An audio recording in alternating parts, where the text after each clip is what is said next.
पति के निधन के बाद सावित्री देवी अपने इकलौते बेटे रवि के घर आ गईं। उम्र के साथ उनकी आंखें भी कमजोर हो चुकी थीं, दिखाई कम देता था, इसलिए रोज के कामों में उनसे अक्सर छोटी-मोटी गलतियां हो जातीं।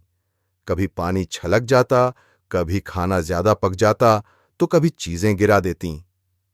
रवि और उसकी पत्नी निशा अब परेशान होने लगे थे। मां, अब तो कम से कम ध्यान रखा करो, हर दिन कुछ न कुछ बिगाड़ देती हैं। क्या फायदा है इन्हें साथ रखने का? सावित्री देवी चुपचाप सब सुनती रहतीं। उनके भीतर धीरे धीरे एक खामोश दुख घर करता जा रहा था। लेकिन उनके पोते आरव को दादी से बहुत लगाव था। एक दिन वह अपने खिलौनों की किताब लेकर दादी के पास आया और बोला, दादी, मुझे ये कहानी पढ़कर सुनाओ ना। सावित्री देवी ने एक किताब हाथ में ली, कोशिश की, मगर शब्द धुंधले थे। बेटा, अब ठीक से दिखता नहीं, उन्होंने उदास होकर कहा। आरव ने थोड़ा सोचा, फिर मुस्कुराया। कोई बात नहीं दादी, मैं आपको चश्मा दिलवाऊंगा।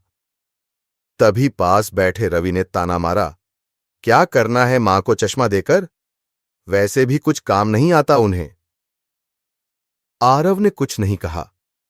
वह सीधा उठकर अपने पापा का चश्मा उठा लाया और गुस्से में वो चश्मा जोर से जमीन पर पटक दिया। झोप! रवि हड़बड़ा गया। अरे, ये क्या कर दिया तुमने? मेरा चश्मा तोड़ दिया। आरव ने मासूम पर गहरी बात कही। पापा, जब दादी को चश्मा नहीं चाहिए क्योंकि वो कुछ नहीं करती, तो आपको भी क्या जरूरत है? कल जब आप बूढ़े हो जाओगे और मैं भी ऐसा सोचूंगा तो कैसा लगेगा? रवि सन्न रह गया। बेटे की बात ने उसका दिल झकझोर दिया। वो तुरंत अपनी मां के पास गया, उनके कांपते हाथ थामे और बोला, मां, माफ कर दीजिए। चलिए, आज हम आपके लिए एक नया चश्मा लेने चलते हैं। और हां, किताबें भी लेंगे, जो आप पोते को पढ़ सकें। सावित्री देवी की आंखों में इस बार आंसू थे, मगर वो दुख के नहीं, स्नेह और सम्मान के आंसू थे। सीख: बुजुर्गों को नजरअंदाज करना आसान है, लेकिन वही हमारी जड़ों की छाया है। उनका सम्मान करना सिर्फ हमारा फर्ज नहीं, आने वाली पीढ़ियों को भी सिखाने का सबक है।